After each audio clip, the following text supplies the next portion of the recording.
here, the ultimate goal in life is to become the most of the good in us and the least of the bad in us. That conflict resides within all of us. So we must drive that dark side of our nature into a small corner. But now if you become enlightened in terms of self-interest, it's okay, because greatness at the service of others is legitimate, because everybody wins. He that wishes to be great, let him find a way to serve the many. And there's no better opportunity for all of you than to take hold of this opportunity and reach out and serve the many. I know you're on your way. Just start thinking in larger numbers.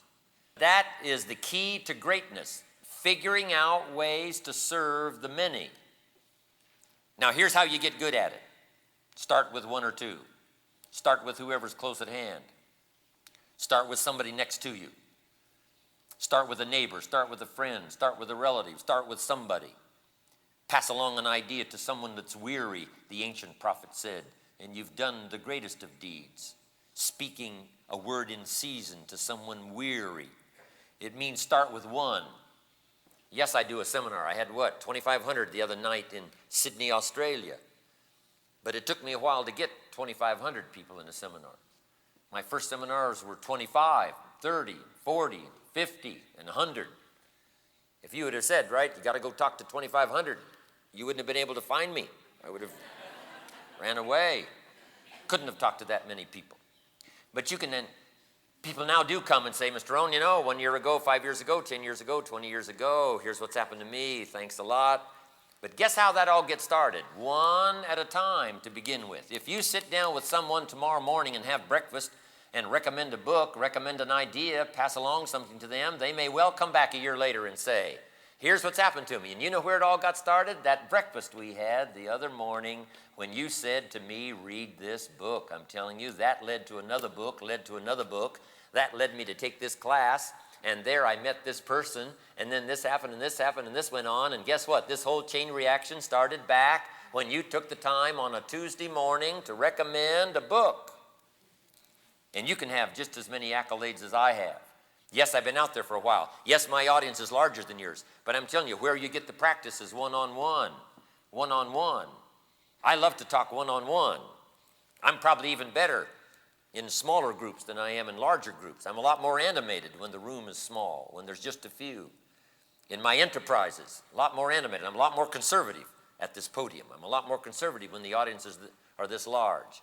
But when the room is small, maybe once in a while you might have a chance to get in on one of my small rooms where I let it all hang out. But anyway, touching people one at a time to get the practice. Here's how you get the practice to speak to 1,000. You speak to 1, and you speak to 2, and you speak to 3, and you speak to 5. But here's what you must do. Speak with the intent of getting better, so that when the occasion calls for you to speak to 100, you'll be ready. When the occasion calls for 1,000, you'll be ready. Ready to serve the many. That's where fortune is. It is easy to earn a fortune if you render fortunes of service.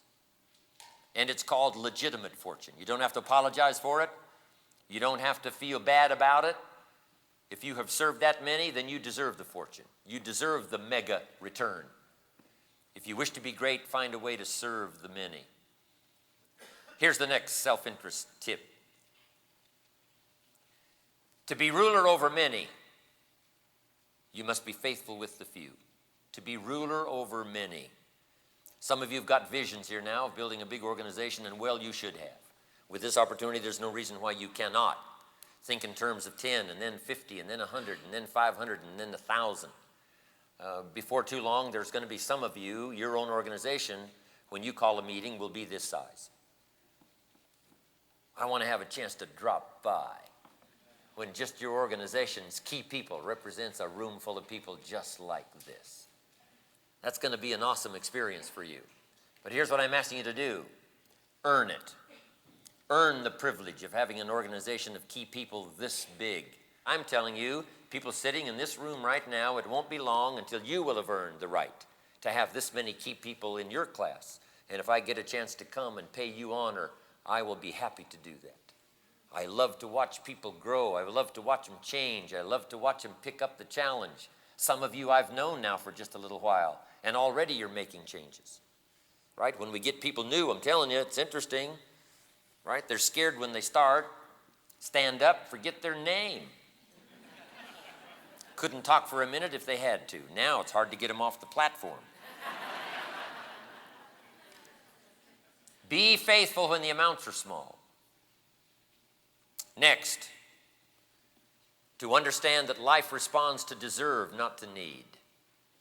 That is the key. Once you understand that little twist of refined education, that life responds to deserve, not to need. The key is to not present your need to life. The key is to present your skills to life. Present your skills to the marketplace. Guy goes to get a job and he says, well, I need this, and I need this, and I need this, and I need this. And the marketplace says, could we please talk to somebody else? This guy's got too many needs. So here's the key. Present your skills, present your willingness, present your eagerness to the marketplace. Don't present your illness. Don't present your need. Don't present your wants to the marketplace. The marketplace is not interested in what you want. They're interested in what you contribute. And if you switch around and say, I'm going to whisper my wants to the people who understand, and I'm going to share my skills with a marketplace who needs my services. So life responds to deserve, not to need. The great law of the universe does not read, if you need, you will reap. Here's how it reads, if you plant, you will reap. Finding ways to plant, that's what this session is all about. Finding some extra ways to plant more diligently, to plant more efficiently, to plant more consistently, to plant more enthusiastically, to refine the planting until a little planting now yields a lot bigger harvest than a lot that was carelessly done maybe 6 months ago. That's what this is all about, the refinement of your time, the refinement of your activity. But here's the key. Bring your seed to the marketplace. Not your need. Hide your need and show your seed. Bring your skills. The marketplace will respond. The need is already there. We don't have to worry about the need. Somebody once gave this secret to success. Let me give it to you.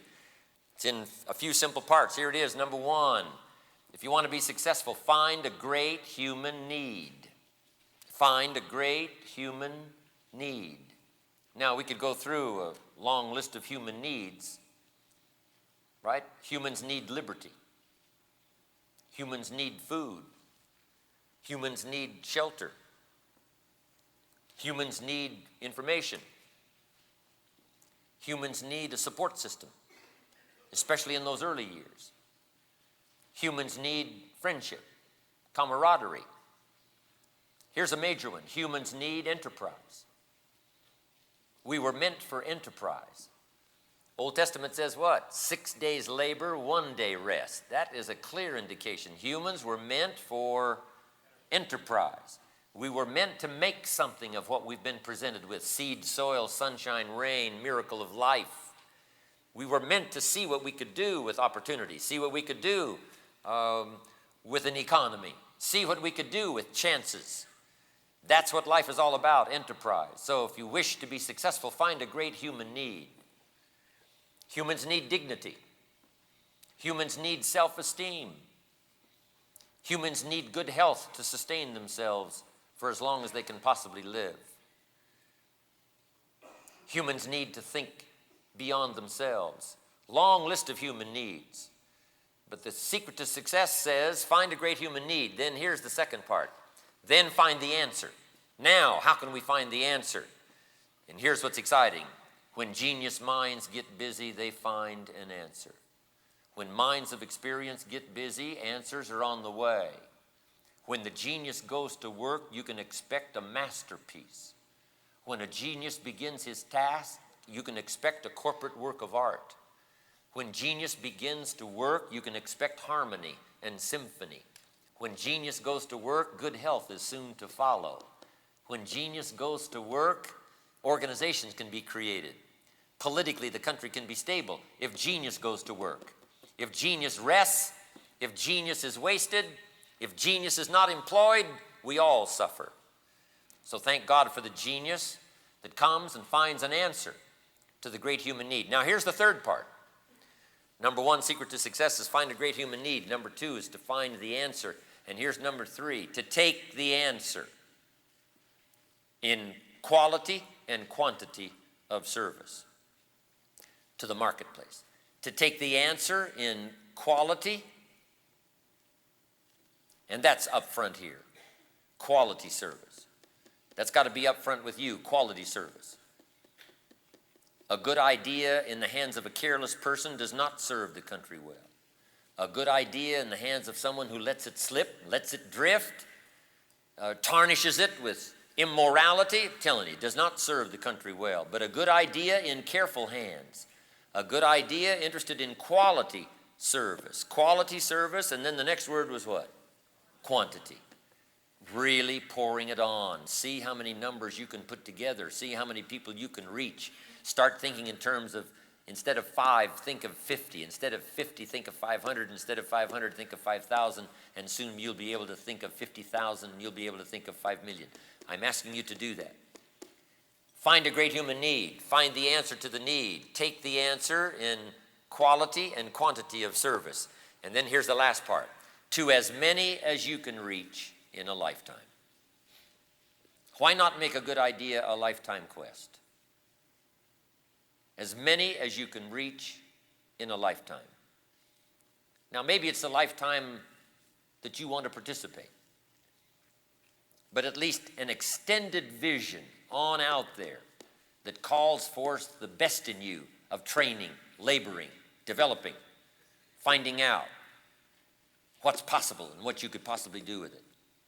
Find a great human need, find the answer, take the answer in quality and quantity of service to as many people as you can reach in a lifetime.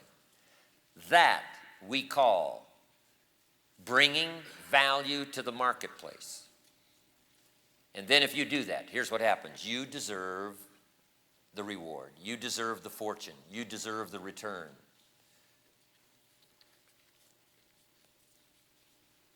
You deserve the pay. Be faithful when the amounts are small.